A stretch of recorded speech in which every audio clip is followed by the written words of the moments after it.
It's not just bad graffiti. Today, we're talking about utility locate markings.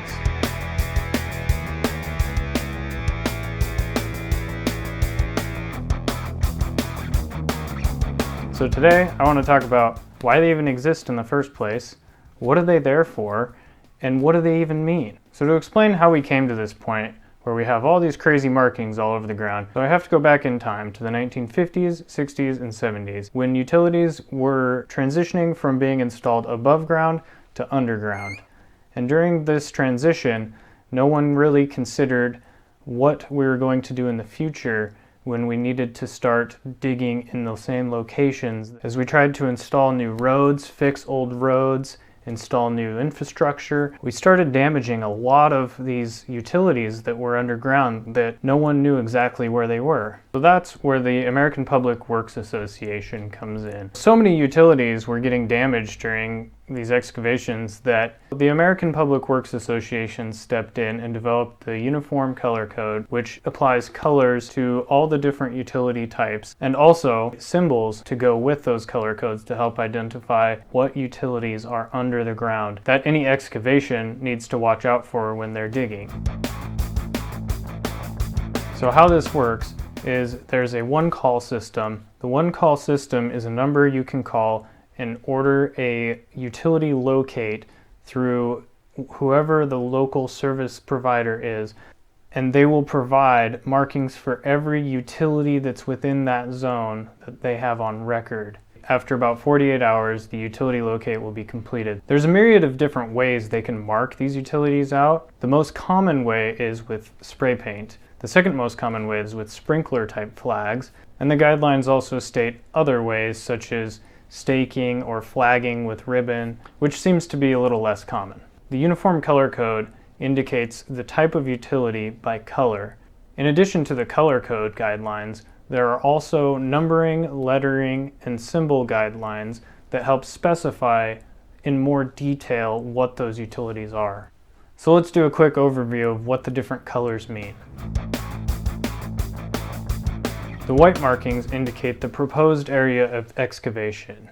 Pink markings, which a homeowner may not have, are temporary survey markings. Red indicates electric power lines, cables, conduit, and lighting cable. Yellow is reserved for gas, oil, steam, petroleum, or gaseous material. Orange identifies communication, alarm and signal lines, cables, or conduit. Blue is entirely reserved for potable water, aka drinking water. Purple identifies reclaimed water, irrigation, and slurry lines. And finally, green indicates sewers and drain lines. So now that we've talked about all the colors, let's talk about the lettering, numbers, and symbols that go along with these colors to put the whole picture together.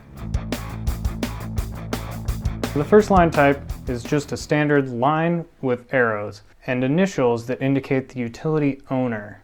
Typically, it should be pretty easy to identify the owner of the utility based on these initials in your particular area.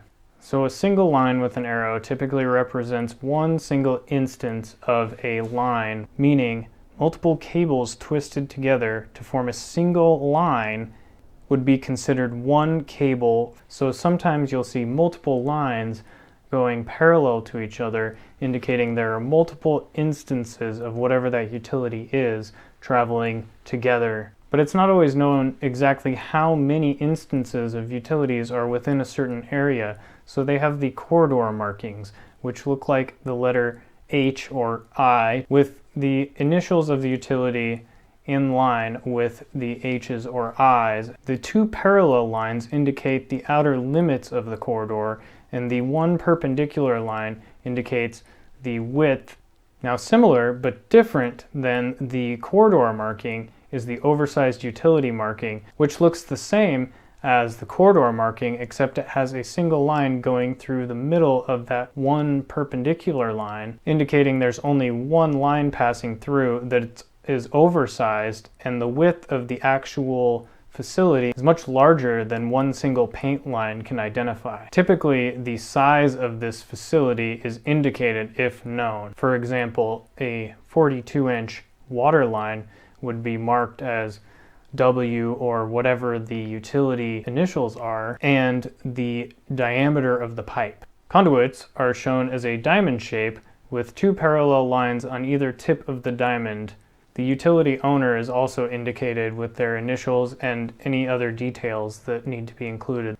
Now, in certain areas, utilities may come to an abrupt end, and this is indicated with a T with some turndowns on the ends of the T to indicate there's a dead end where the utility no longer continues beyond that point. The utility owner and any other relevant information will also be included. In some cases, it's not possible to mark directly over top of where a facility is located, so we have to use the facility offset marking. This is indicated with an arrow with a number indicating the offset distance to the actual utility. Offsets can also be used when there's a high likelihood that the markings will be destroyed. In rare cases, there aren't any facilities within the area of excavation, so they mark that with a no/MCI or no EPG.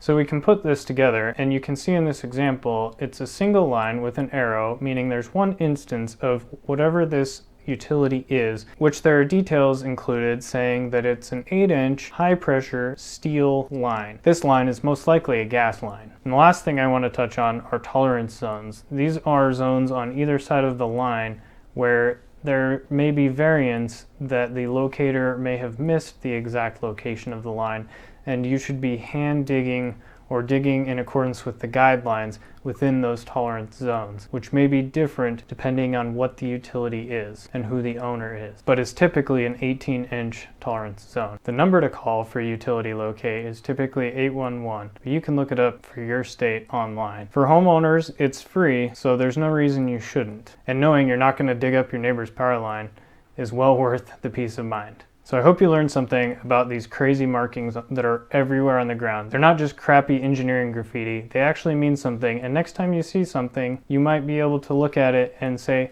hey, I know exactly what that means, and that's pretty cool. So I hope you learned something in this video. If there's anything that interests you about engineering, construction, or something you think I might have the answer to, leave it down below in the comments, and I'll make a video and explain the best I can. Thanks for watching, and we'll see you next time.